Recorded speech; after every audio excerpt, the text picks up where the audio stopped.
Welcome to the Wellness Connection podcast with Fiona Kane. I'm your host, Fiona Kane. And today I actually have a guest who is an Australian who is living in Canada, in Whistler, in Canada. And her name is Shelly Bortolotto. I didn't say that Italian enough, I'm sure.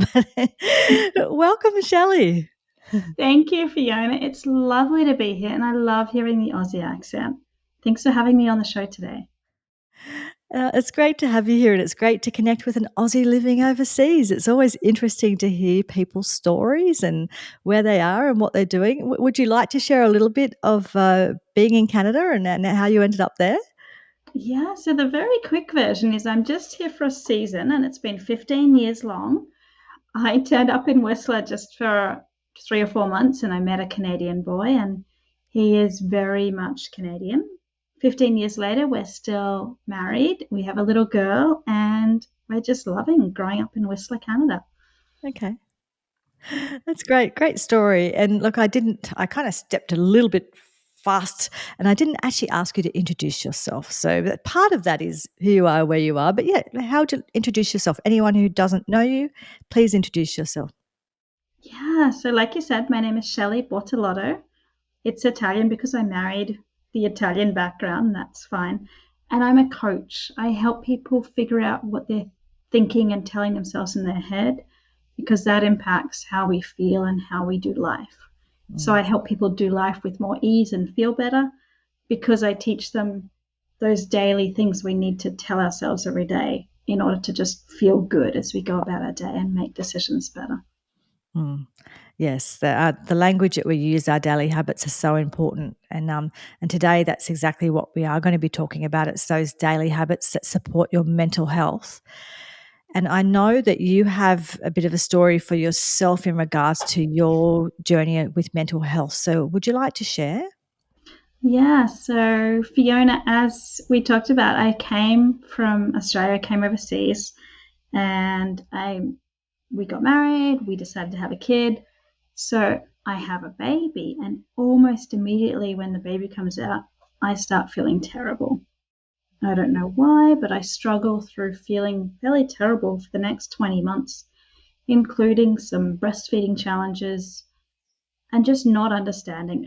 I got to this point where I just thought I wasn't a good enough mum Mm, right from the get go. So I had over a year of just saying, like, I'm just not good enough. I don't know what's going wrong, but I'm just not a good enough mum. It was the daily talk that I had in myself. mm, I would be shooting on myself, thinking, I should have done this, I should have done that, should have cleaned the kitchen, I should be more connected. I looked at my baby, and she has the blonde hair that I used to have and the very, very blue eyes. So it was like looking into my own eyes. mm, And there was no connection. There was mm, no, I knew I loved her, but there wasn't that ooey gooey feeling that all the other mums talked about. mm. And it wasn't until I had finished breastfeeding. And when I was breastfeeding, I had something called D-MER, which is Dysphoric Milk Ejection Reflex. Mm. Essentially, just when the baby's latching on, it feels like the Dementors out of Harry Potter have sucked your soul out. Wow, And what a description that is. Just wow. it's incredible because there's Yeah. probably someone that will hear that description and say, that's me.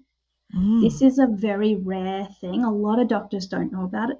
It's just something to do with the way the hormones jump up and fluctuate in the moment of breastfeeding. So understanding that that is happening.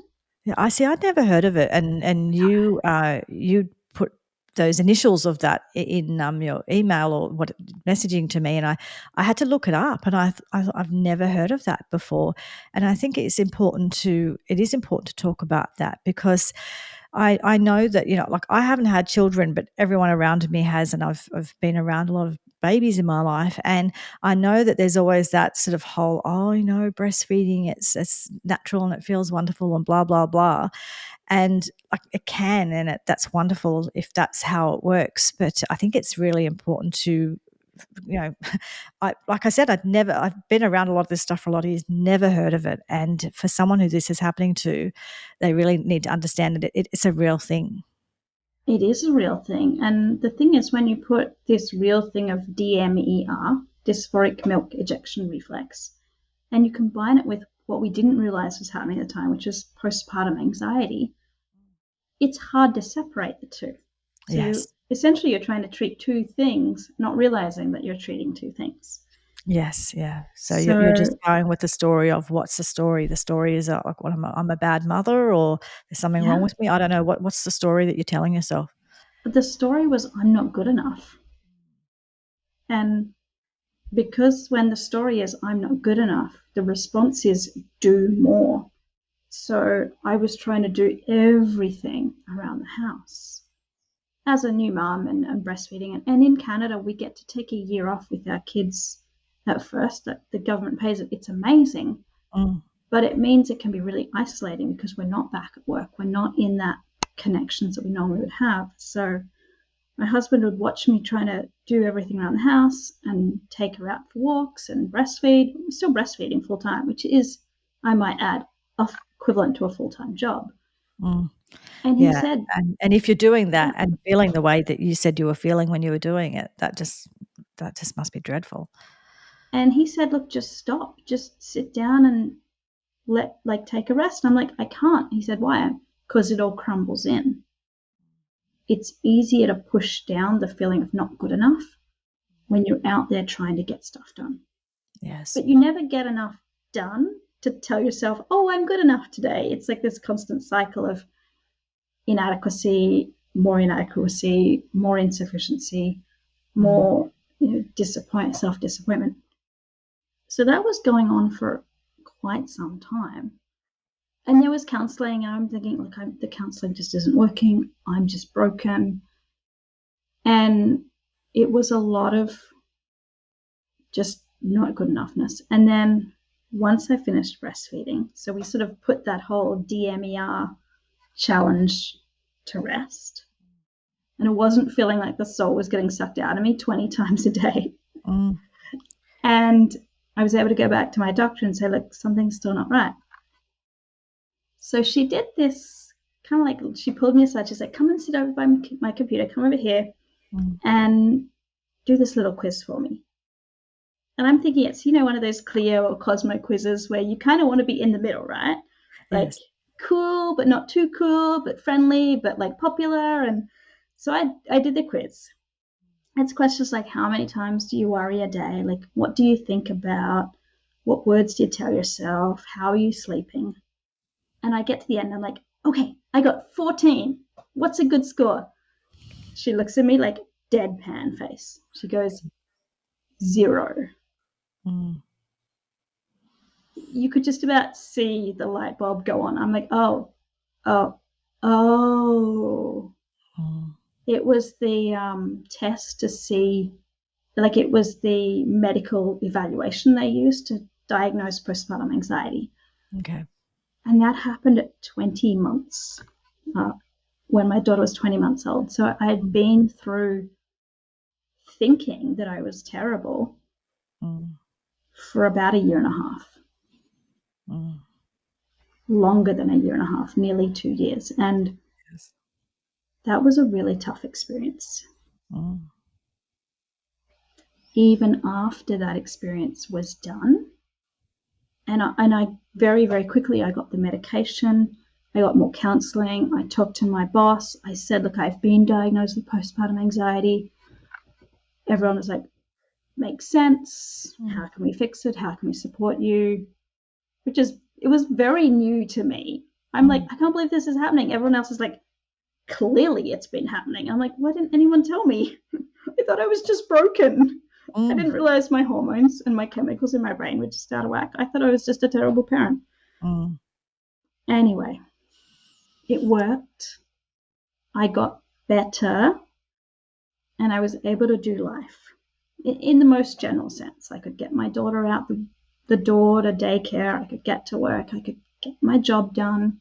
Mm, But I still hated on myself. mm.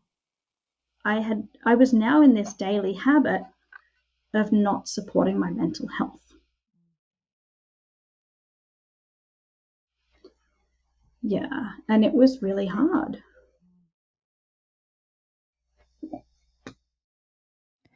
When you say not supporting your mental health, do you mean, are you talking about the way you were talking to yourself, or are you talking about lots of other things too? Primarily, yeah, it was the way I was talking to myself. It was Mm, the thoughts I was telling myself in my head. mm, So it would be like I was still in that habit of shoulding on myself. I should have done this. Like it was like a to-do list. You know yes. how we all write out our to-do lists, but it Mm, was on overdrive. It was a terrible person because I haven't done list.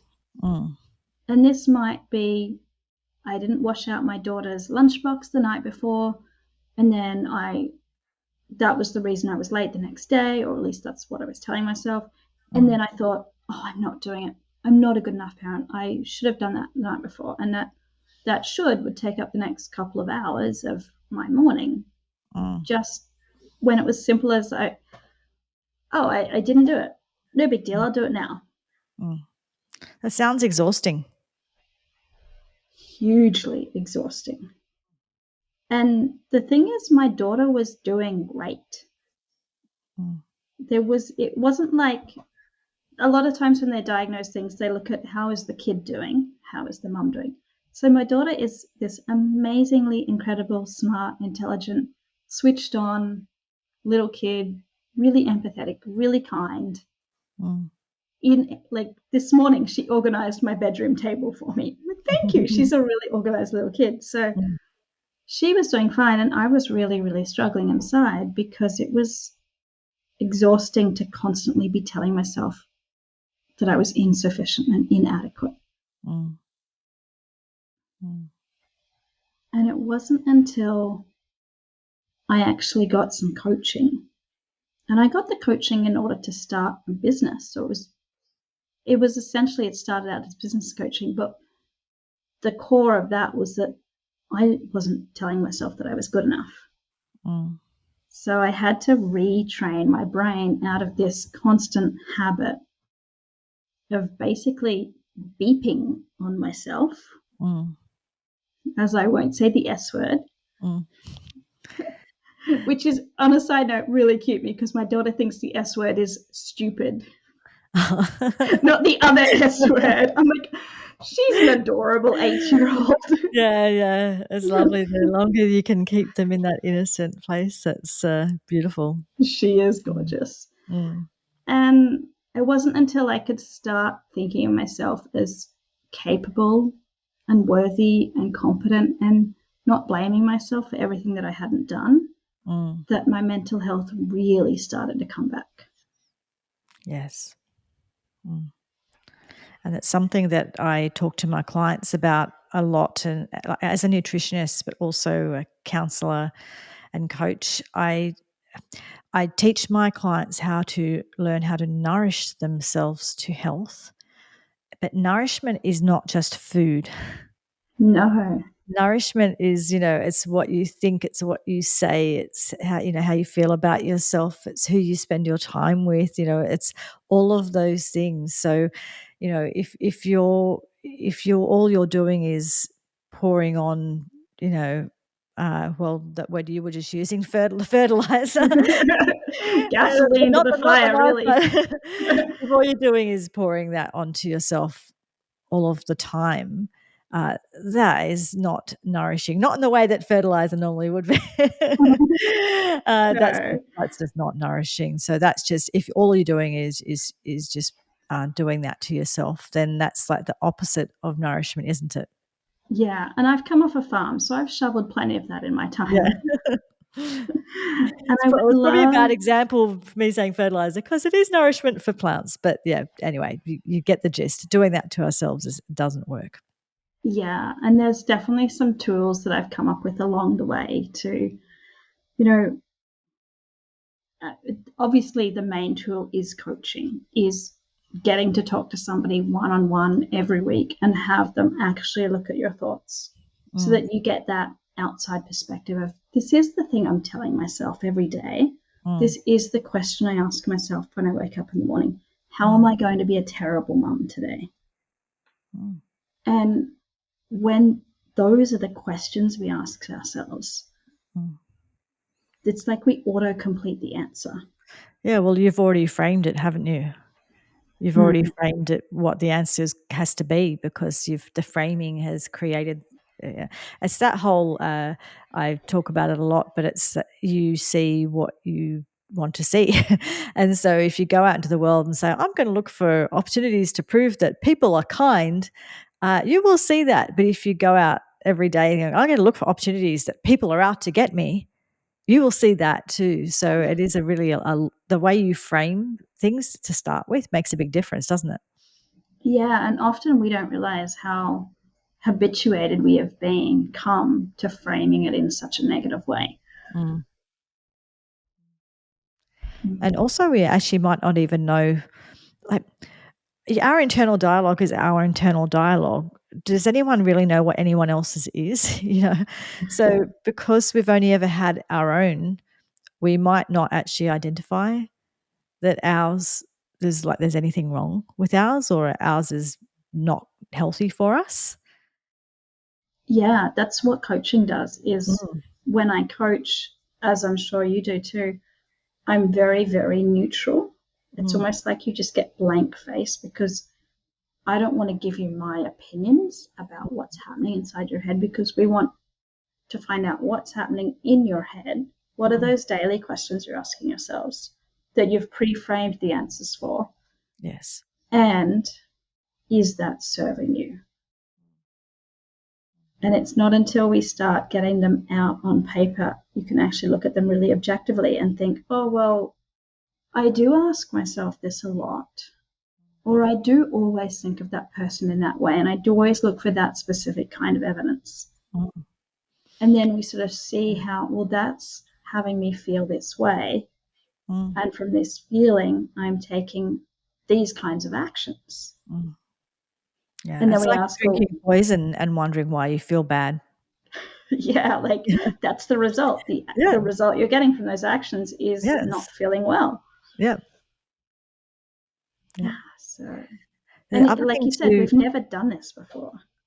Well, no, and we how does anyone know? We all think that whatever we experience is normal. Well, largely we do, or we certainly don't know what other people's experience is. So yeah, we just don't know. And the other thing too that I think that is people need to be aware of is that people think that their internal dialogue or the thoughts that they have, or they somehow think that it's right or it's accurate, or they need to listen to it. Somehow that voice in their head is some authority that's absolutely correct.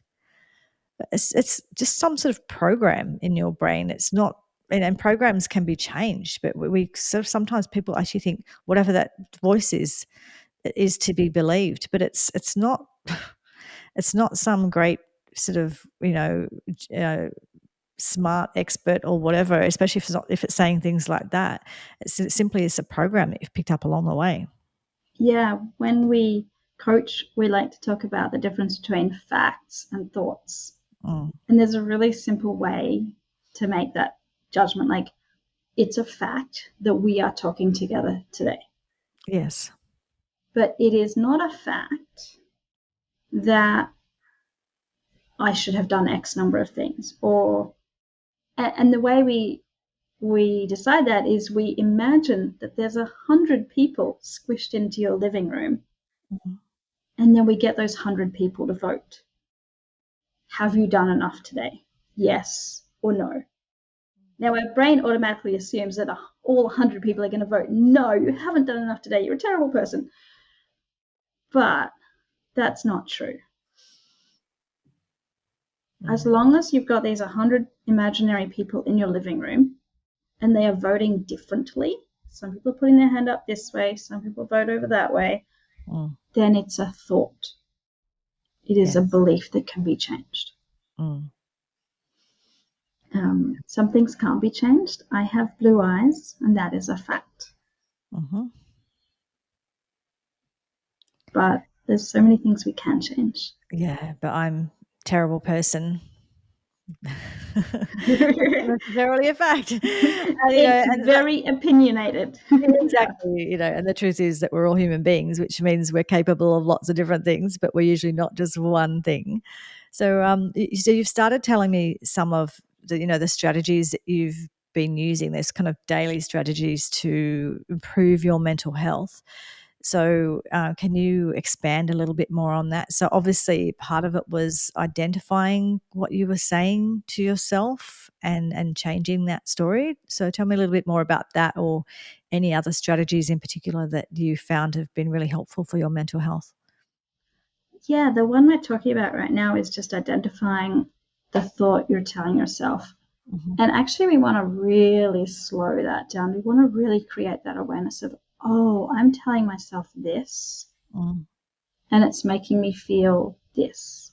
mm, And then, oh, I'm doing that, 6 times a day, or I typically do that in the evenings, or mm, I do that after lunch.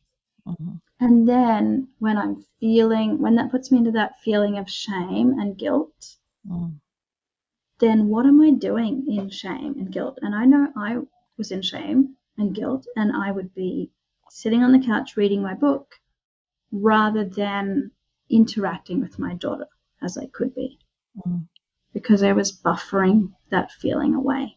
mm, So, really creating that awareness of the thought when it comes up, when it's more likely to come up, what's that feeling that happens inside?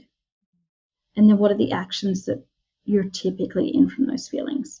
And once we've got that really big awareness, it's like we have this movie montage. Like, I love the movie The Notebook. I don't know mm. if you've seen that one. Yes. It's Yeah. adorable. There's always that part. I'm like, I'm going to cry in this part. I need to go get the tissues. You know what's coming once you've created that awareness, because Yes. you've seen it over and over. And once you know what's coming, that's the, the tool that the way you can start to catch yourself. Be like, oh, this is me having that thought. I should have done XYZ as a parent. And now I'm going to feel shame. Oh, but Mm, it's not true that I should have done that. mm. So it's just a thought. Yes. And I know thoughts create feelings. So I can tell myself something different. Mm, It's possible I could have done that today, but I didn't. And I don't need to feel shame because I didn't. mm. Yeah, it's that questioning, is it true? Do you have any evidence for that being true? Yeah. And, really kind of just, I think it's just I find that once we learn that we can question all of that rubbish that we say to ourselves all the time, once we learn we can actually question it, we can say, "Is that really true? Is that Oh, really helpful?" is it helping me to think that? Yeah, or, "Do I agree with that?" Or Or, "Does that would make I tell sense?" yeah, would I tell my best friend that? Yes. Yeah, which is the perfect question, actually, and that's something that I'm sure you and I it's a conversation that we have a lot with our clients, isn't it? Because no one would treat their best friend the way that they treat themselves with this sort of stuff. Like, you just wouldn't do it. You wouldn't. And when we've got this big awareness of, oh, this is exactly what's happening, we call it the model, the circumstance, the thought, the feeling, the actions, the result. Mm, Then we're able to dig around much more neutrally and sort of say, well, what do you want to think? mm, And sometimes my clients' brains just go absolute blank, mm. no idea what they can tell themselves.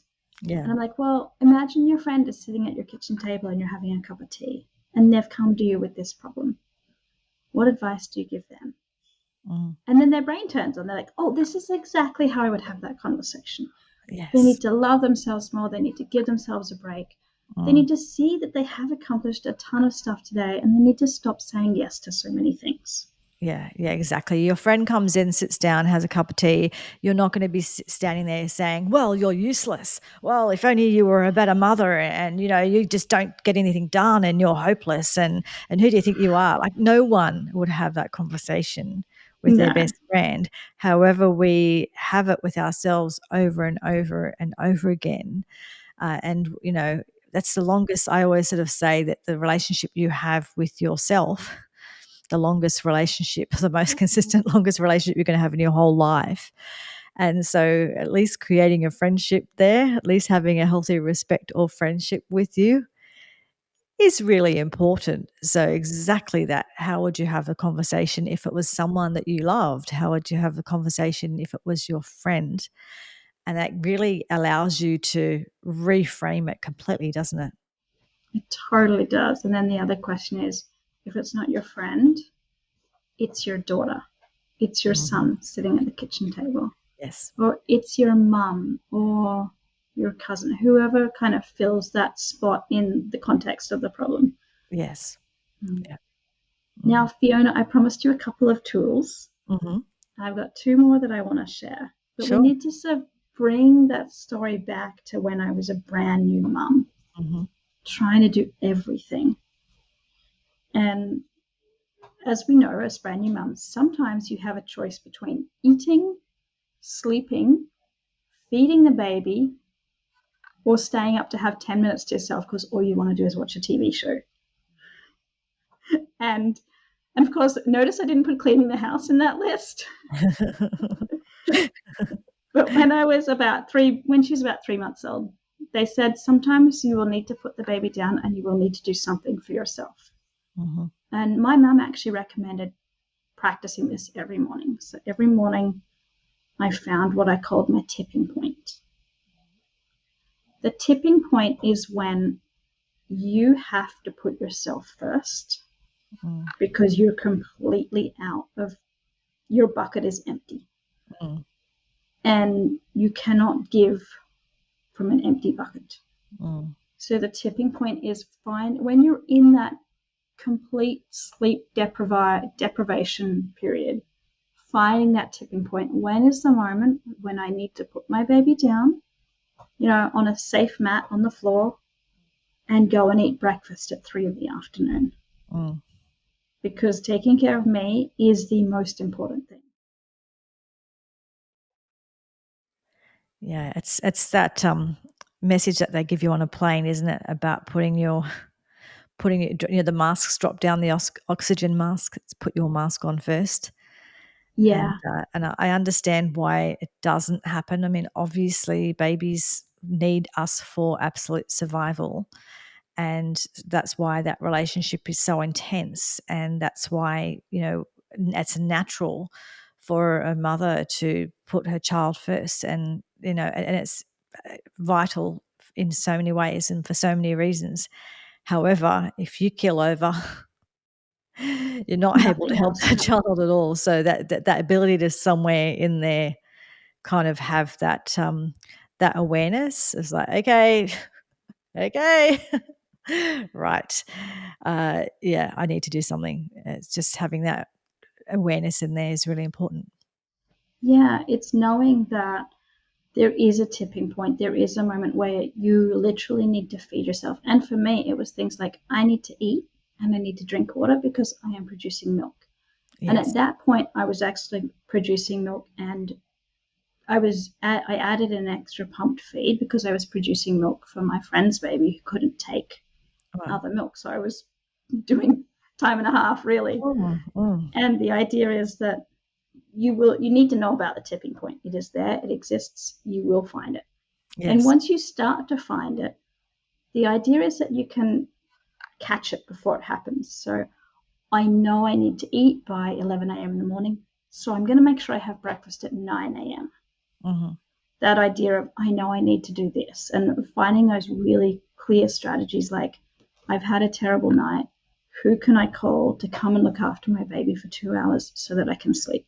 Mm, Coming up with that creative strategies instead of that auto answer of no one's helping me. mm, Like I'm doing it alone, and there's all the reasons why. mm, mm. And, there are people that may be doing it alone, but there are many who could have some support and help, but they don't ask for it. And I think it's important to, because I don't know, I think that when I see this with mothers, but I see this with people in lots of different situations. That I can do it. I should be able to do it. Like it's not I should be able to do it on my own. And where we've come from a society of being part of a tribe or part of a village, or that's our background. We actually need that connection. It's okay to ask for help, and I really feel that we've lost that in a lot in our society, and we think that we have to do everything on our own. And asking for help, I think, is quite challenging for a lot of people. And sometimes we see that it's okay to ask for help when we have a newborn. Oh, you're a newborn mum. Oh, what can I do to help? But when we have toddlers or teenagers, people are like, oh, it becomes almost even harder to ask for help because Yes. there's that expectation is that you've sorted it. Like you're not in that crucial Yeah. moments anymore. Okay, so the new mum has an expiry time on it. It's like, okay, the expiry's done. Now you should be fine. Yeah, That's and always the case. often because there's lots of Aussies in Whistler, and the mum or the dad will come over and help for the first 3 to 4 weeks or Mm, 5 to 6 weeks. And I always check in with my friends when their parents have gone because mm, that's when it really sinks in. Like for me, it was my mum has gone. I don't know when I will see her next. Quite mm. literally, I might not see her for another 2 or 3 years. Yes. And that was incredibly isolating. Mm, And then I still have this baby that is now moving into that next phase of not sleeping through the night. So, yes. Mm, yeah. yeah. Oh, well, And teenage years, they're easy. Why do you need support around that? I know, right? I have this adorable girl right now. She is 8, like I said, Mm, and she's in the big kid phase, which is the moment where she's like, "Mummy, I'm a big kid. I don't need help. I've got this all by myself. And can you come and tuck me in and help me dress my teddy for bed?" She doesn't, in fact, have a teddy, but she does have a, a stuffed toy that must be with her. So I'm like, absolutely, you're a big kid. You stay a yeah. big kid as long as you want. Yes, yeah. And then there's one more really fun little tool that I came up with Mm, that I think goes all the way through parenting, mm, and it's called SCORE. And it was really, really important when I was staying home with my baby in that first year. And the mm, word SCORE actually stands for the 5 different things that I figured out that I needed to get through the days. mm, And I had to ask myself each day, well, which one do I need? So SCORE, SCORE. mhm, Socialize, create, organize, rest, or exercise. Sometimes that last one, the E, sometimes it was eat or exercise. mm, As I got my own eating habits back to like eating regular meals, mm, then it became more of an exercise. yeah, So, what do I need today? Do I need to see a friend? mm, Do I just need to organize my house because that particular cupboard is driving me crazy? mm, Did I not sleep the night before? And do I need to make rest a priority? Do I need to mm. cancel something so I can rest? Yes. My husband and I finally, we came up with this deal where like I would only go out with the child every second day. I could go out more if I wanted to, but I only had to go out enough that like I didn't he just didn't want me to try to do something every day. He's like, Mm, just do something every couple of days. yes. I'm an introvert, so I'm happy most of the time to stay at home anyway. Yeah, and you need that time to, replenish if you're an introvert, so that's fine. I like that score thing, and I think that, the way you used it is really healthy too, because it's not just another opportunity to see every way that you failed because you haven't fulfilled all of the things on the SCOR. It's more it's an awareness. It's just like an awareness tool around, okay, another way of doing it is, well, the way I talk to my clients, what I teach them to do is sort of say, what does self-care look like for me today? And Yeah. that's pretty much that question, just Mm, with and the letters just help you remember what yeah. self-care is, so that's it's a great sort of little way to just kinda have that awareness and go, "Yeah, what is it today that I need?" And 'cause you might only have moments, and of course, you're not necessarily gonna get all of those things in the one day, but what's the thing that is the priority that day? And the idea isn't to try and get all the things in the day. It's to ask, how can I score today? Mm, yeah, Socialize, create, organize, rest, or exercise. Now, create might look like baking a cake. Mm. I went through a lovely phase where she was connecting 2 sleep cycles in the middle of the day. So she'd sleep from like 12 till 2. Mm. So 45 minutes and then another 45 minutes plus a bit at the end. And I Mm. could actually bake something. Yeah. That was really fun. Or it might Mm. be like socializing, like I need to go see a friend. And maybe I didn't get out of the house, but maybe I called them. Maybe I just talked on the phone. And that was just one goal, one thing to do that day Mm. that I could recognize and reward myself for. Mm. Yeah. Great strategy and easy to remember.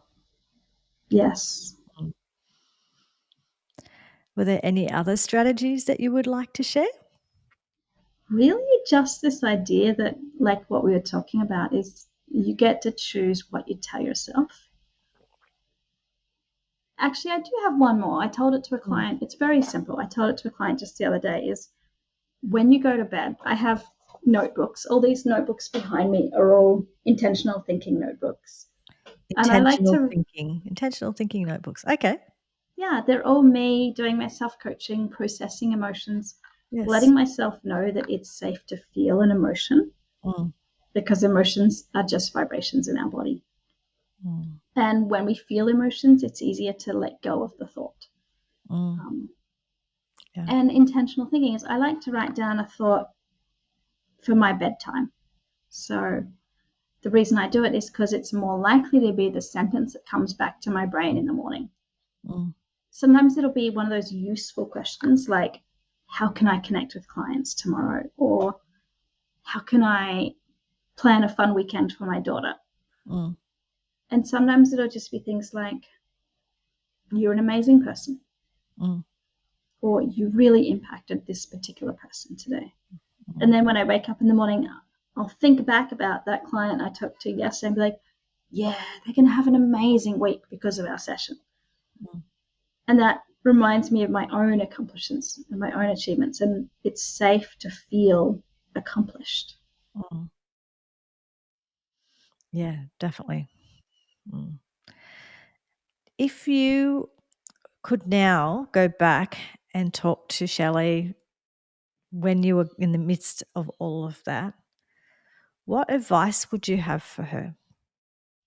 Well, a couple of years ago, I would have said, I'm so sorry you're going through this. Mhm. And now I will tell her that there's a reason you go through this so you can help 100 and 1,000 more people Yes. to think better about themselves. So I Mm. don't know if I'd give her any advice so much as just a big hug and a gratitude and say, you're going to get through this, you'll get out the other side. And it is so valuable to so many people. Yeah. Yeah. Sometimes that is the truth when a lot of us, our deepest scars, our biggest challenges in life are actually the things that open up a lot for us on the other side, whether it's just that a maturity that we gain or whether it's that we learn something or we do something or we move on to something that sort of helps other people. But there's often on the other side of it, there is wisdom in it somehow, somewhere. Yes. And it's nice to be far enough on the other side that I can see the reward for that. Yes. Yeah. Yeah. Just the joy of connecting and helping people. And Mm. yeah, it's such an important, I'm fascinated by people's brains and how they work. And Yes. I'm so honored to be able to get in there and help people shift their thoughts. Mm. So thank you so much for having me today. I really appreciate getting to share these tools with your Mm. audience. Yeah. Well, thank you for coming on. I just think it's so important. One, it's important to share our stories because I think that there's so many in this Instagram world. I think we often have an idea of what motherhood looks like or should look like, or all the perfection stuff that people show online.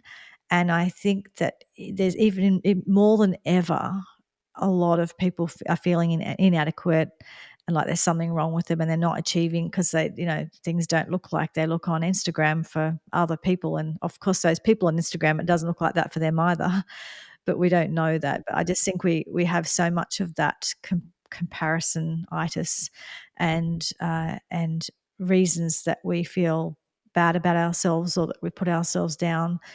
And it seems to be, I talk to mothers all of the time, and it's such a big thing for mothers. It's just that such a judgment, and I don't know if it's some of it's judgment from the outside, but a lot of it's judgment from inside that we think that we imagine that we make up. But it's such a big issue, and motherhood is probably the most important thing that it happens on the planet, really, because creating and nurturing young minds and young bodies into being, adults that do something useful in the world, or that do something kind, or contribute to the world in some way, is actually a really big job and a really big responsibility. And I don't think we take it seriously enough or treat it with the respect that it deserves. And I also think that many mothers are isolated and feeling vulnerable and feeling like they're a failure in some way.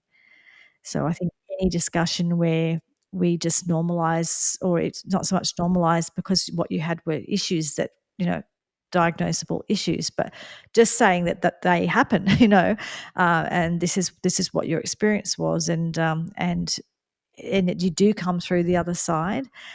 There is help, and also there are some great strategies that you can put into place to help yourself.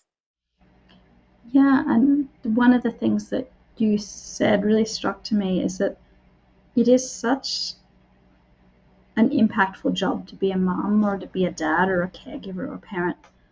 And the irony is that when we give it our full focus, there's that risk that we attach our self-worth to how well we're doing that job.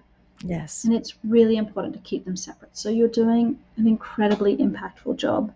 And no matter how that individual is doing, you still get to believe yourself is whole and worthy, and you still get to have other reasons for living too, because Yeah. that makes you better at doing all the things that you're doing. Yes.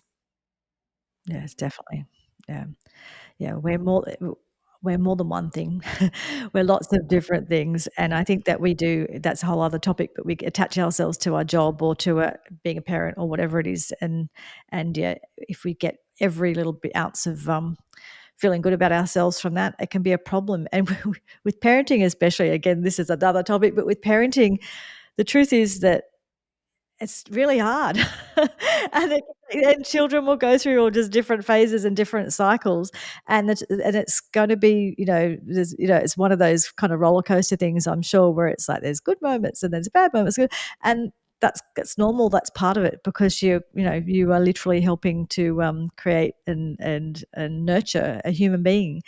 And so it's not smooth. It's not meant to be. That's not how it works. So it is okay that it is challenging. That's not unusual. But if you kind of think that every time your child doesn't want to talk to you or gets angry at you or whatever, that you're a bad parent, it's no.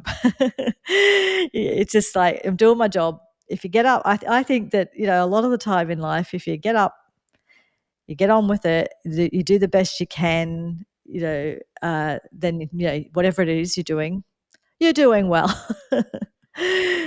So I think that, yeah, sometimes, yeah, our judgments we have on ourselves and the expectations are just way over the top.